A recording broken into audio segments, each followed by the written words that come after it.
देखिए हर खबर यहीं पर, सब्सक्राइब कीजिए TV9 भारतवर्ष। चीन की चाल आपको दिखाने जा रहे हैं, जरा ध्यान से देखें आप।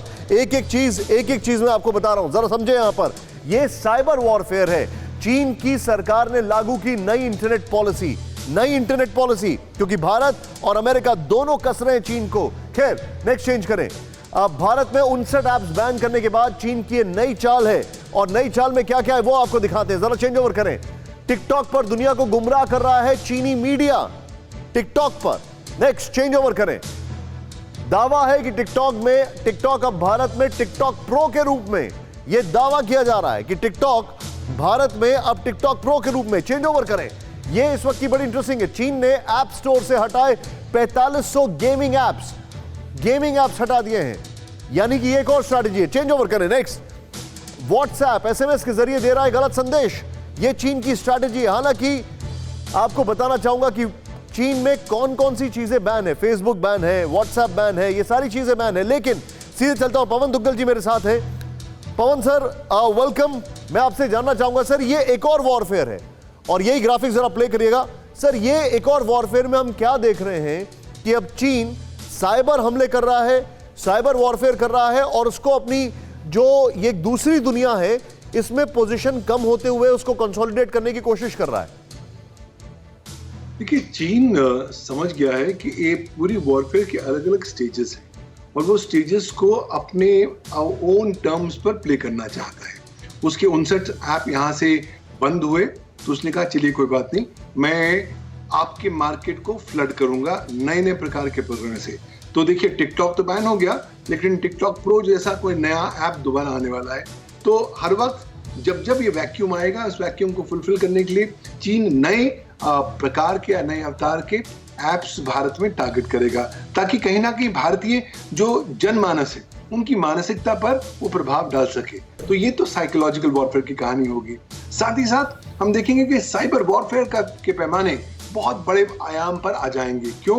क्योंकि ऑलरेडी चीन के जो हैकर्स हैं भारत के नेटवर्क्स को, भारतीय सरकार के नेटवर्क्स को और क्रिटिकल इंफॉर्मेशन इंफ्रास्ट्रक्चर के नेटवर्क्स को टारगेट करने में लगातार लगे हुए हैं। ये चेतावनी न केवल आपको भारत की कंप्यूटर इमरजेंसी रिस्पांस टीम ने दी है, बल्कि साथ ही साथ सिंगापुर की एक एजेंसी ने भी दी है।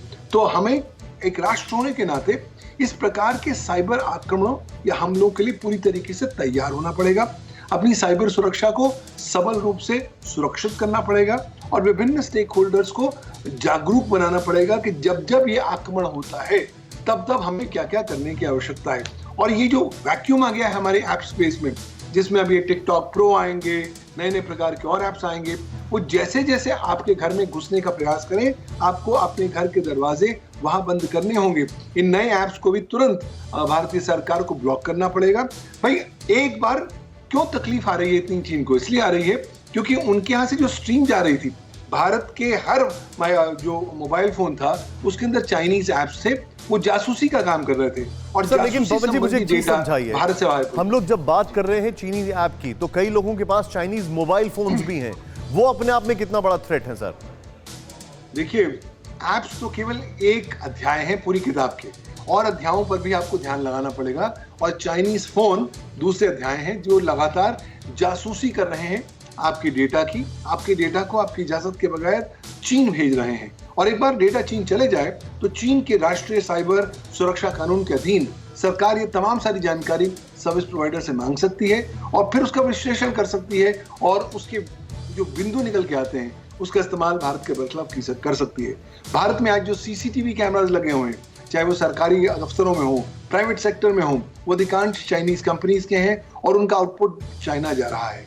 आपकी जो चाइनीज फोन्स हैं, जो आपके चाइनीज इक्विपमेंट्स हैं, वो लीकिंग इक्विपमेंट्स हैं, वो लगातार आपकी जानकारी बाहर भेज रहे हैं। तो देखिए, अब ऑलरेडी यूके ने, ब्रिटेन ने कह दिया कि 2027 तक एक ग्रेडेड तरीके से हुआवे जैसे तमाम सारे जो प्रकरण हैं अपने नेटवर्क से निकाल देगा। भारत के बहुत सारे नेटवर्क्स अभी भी चाइनीज इक्विपमेंट्स पर आधारित हैं। कहीं ना कहीं उनका भी हमें पुनः से विश्लेषण करना पड़ेगा। जहां जहां से सेंधी लग रही हैं, जो हम सो रहे थे, और ये जो चीन इंफॉर्मेशन वॉरफेयर के थ्रू या एप्स के थ्रू, मशीनरी के थ्रू, मोबाइल्स के थ्रू हमारे सिस्टम में घुसता गया, आज हमारी नींद जगी है। कोई बात नहीं, जहां से जागे वहीं से सवेरा समझे। आज जहां जहां हमें सेल नजर आती है वहां ब्लॉक करने का प्रयास करें। क्यों? क्योंकि चीन को आपसे ज्यादा आपका डेटा चाहिए, आपकी मार्केट चाहिए, और जब आप उसका डेटा, आपकी मार्केट का एक्सेस बंद कर देंगे तो उसके जो करोड़ों रुपए और कई हजार करोड़ों रुपए जो सालाना चीनी कंपनियां भारत से कमाती थी वो एकदम बंद हो जाएंगी। उसका असर आर्थिक रूप से चीन पर पड़ेगा, और जो चीन की विजन है 2030 की, उसको भी अचीव करने में चीन को प्रॉब्लम रहेगी। Got your point sir. News top 9 रोज सुबह 7 बजे और शाम 7 बजे सिर्फ TV9 भारतवर्ष पर।